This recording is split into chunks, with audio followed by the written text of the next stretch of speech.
loving me, I loving you. Mothers and fathers, husbands and wives, sisters and brothers, friends for life, won't live in the past. All I wanna do now is making it last. It's time for another conversation. Welcome to Making It Last podcast. I'm your host, Noreen Daly, and with me is Johannes Atlas. And when I asked him literally just now, how would you like to be introduced? He said, a man after God's own heart, here to serve. But tell us a little bit more about you, Johannes. Hey, Noreen. Yeah, definitely. I live here in California, in the United States. I see you're there in Jamaica. That's awesome. So growing up, I was growing up. I played a number of sports. So I was actually born with Poland syndrome. It's characterized by, it's all on one side of the body. I have an underdeveloped right arm and chest muscle. Okay. And so just to kind of give you an idea, my right hand can literally fit in the palm of my left hand.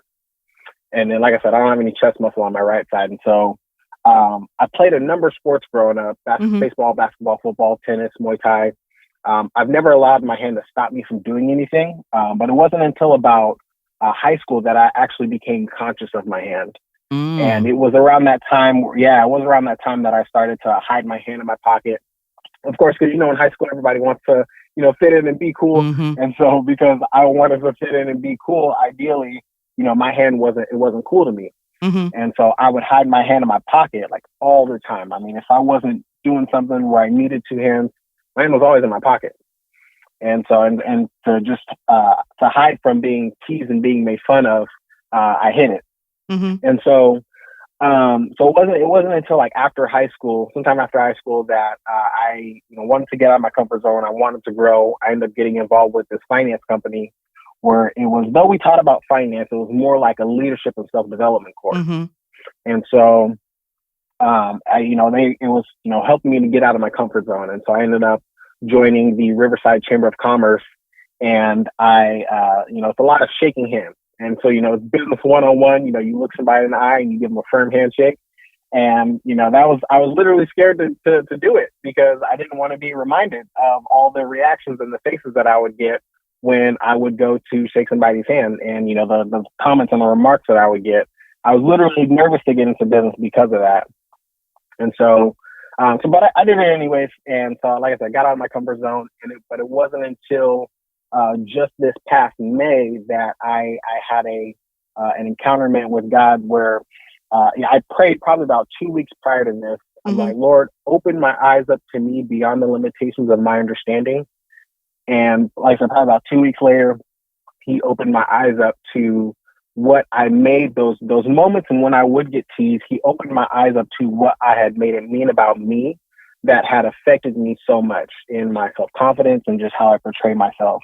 And it was once he showed it to me, it was such a freeing experience because I was then able to reconcile with the emotional baggage that I had then put into my spirit at that point. Okay. And it's a nice segue into what we're going to be talking about, which is what is emotional baggage and how can it negatively impact our relationships? So what is emotional baggage? Yeah, so emotional baggage, it's when we have these experiences, and sometimes it's not even just a negative experience where some people just life happens to everybody, and some people go through just the most terrible experiences, and unfortunately, but sometimes it's not always a negative experience like that, but it's from a moment how we interpret the situation, how we interpret an experience in what we make it mean about us. And from that point moving forward, how it affects us. Because what we make it mean about us is how we then identify ourselves as. And so I would say our emotional baggage is having a negative identity having a negative identity about ourselves that then affects us and how we portray ourselves in various situations. Mm, okay. How though can we have it? How then will it or has it or can it negatively impact our relationships? Yeah, so it's like I kind of look at emotional baggage kind of like the lens of a Instagram picture. So it's like, whatever kind of, filter you're putting on a picture, Mm-hmm. you're putting on that filter to enhance the photo. But Mm, when you're, if you put on the wrong filter, though, that can diminish the photo and you take away some of the quality and the beauty in the picture. And so in that very same sense, when we have a negative filter, when we have this emotional baggage about ourselves, for me, my emotional baggage was I'm not enough. From those moments when I would get teased and made fun of and stuff, I made those moments mean about me mm, that I'm not enough. And so that was then how I saw myself. That was the lens that I then put on. That was how I then identified as. And so that was how I would portray myself in society, as I'm not enough. And so that would affect, that showed in, when I would, just be interacting out when I'm out and about, whether if I'm, with my friends or, mm-hmm. at work or just out and about, my right hand was always in my pocket. Mm, And so that showed it shows up in just very subconscious ways.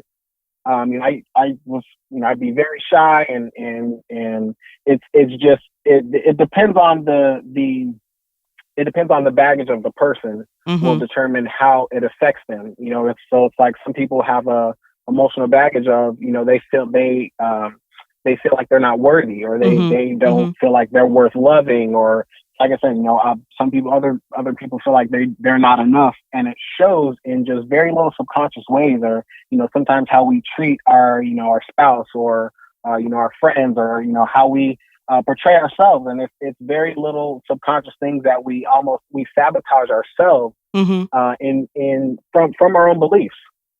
There's just little self-sabotaging things that we do to coincide with that identity that we have. If we like begin to step into a position, so like I said, I felt like I wasn't enough. If I begin to step into a position where, to show that, hey, I am enough and I'm great and I can do all these things, then subconsciously, I would, do things to mess up that position to get me back to where I was. I know you've been enjoying the conversation, but we're going to take a little break and get a word from our sponsor. For all your events such as educational forums, workshops, book launches, weddings, and more, contact Noreen Daly, the ultimate MC and event host. Visit noreendaly.com or follow her on Instagram at NoreenDailyJam. Noreen Daly, creating long-lasting memories. Do you think that there are degrees or like different levels? There was a show once that was on TV. I'm forgetting the name, but that had baggage where it was a dating show and people had to then decide, once they took something, there were different sizes. And then people would then determine if it is that they would live with somebody's baggage, as they put it. And it was really just, different secrets. Now, do you think in terms of what you're describing as emotional baggage, do you think that there are different levels or different degrees? And if so, does it then make a difference? Or is it just that once there is emotional baggage, it can negatively impact your relationships? Yeah, I think there definitely can be degrees to it. Mm-hmm. It depends on how deeply we believe that for example, that I'm not enough. It definitely impacts how you see yourself, or how much of yourself you do see. And it also kind of goes back into self-confidence and Mm-hmm. and the willingness to put yourself in certain positions to grow out of that situation. Sometimes it is the willingness of the individual, how open-minded they are, Mm-hmm. because, you have people, you have some people that are, that want to get out of their comfort zone, but then simultaneously you have people that are okay with their emotional, I won't say that they're okay with it, but they're not ready to let it go. Okay. They're not ready to give it up. And it kind of shows when, sometimes so it's like, I'm sure sometimes a lot of people have that friend where, sometimes you can see that, something is wrong, something is going on there, and, we'll try to open their eyes up to it. and they don't want to see it, and or True. they don't want to hear it when you bring it up. They keep dismissing whatever you're saying, or they just keep putting it off, and they don't want to hear it. They don't want to see it. They're just totally closed minded to it. And so that's sometimes that's a bit more of an extreme case where on the opposite hand, where you have other people who who want to become aware of it, who are aware of it, and are working to get out of it. We're well, the topic is really about how it neck, but is there any positive in all of this? Can there be some positives when you actually have emotional baggage? That's I've had somebody else ask me that, and I've been pondering that for the longest. I mean, because it's the way that emotional baggage tends to show up. I mean, Mm-hmm. for me at least, I haven't seen how, but I mean, it's for the most part. I mean, from my perspective, it always tends to just show up in a negative light. I mean, sometimes it can. I won't say that. Sometimes I guess it can help, depending on, like I said, it all just depends on what type of baggage it is. Because sometimes within that self-sabotaging, Mm-hmm. if we meet somebody, and we have some type of baggage about relationships, and if we mess up that relationship, then if that person could have been very wrong for that individual, then yeah, it could have worked out where the baggage kind of did them a little bit of a favor. But I don't know. I don't think there's a much positive to it, because it's like I said, because it does more harm than it does good. Our baggage, it's more of a kind of a weight. And I'll say that, like, for me, when I had that moment, that freeing experience, it was Mm-hmm. more of like a weight was lifted off of me.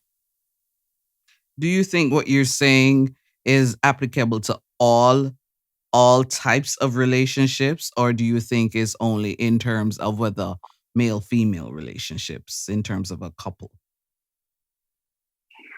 Oh no, it's definitely within all types of relationships. Not even just like a relationship between like a man and a woman, but I mean Mm-hmm. also like a friendship, or work relationships, or yeah, it just, like I said, it's kind of tailored to whatever the baggage is.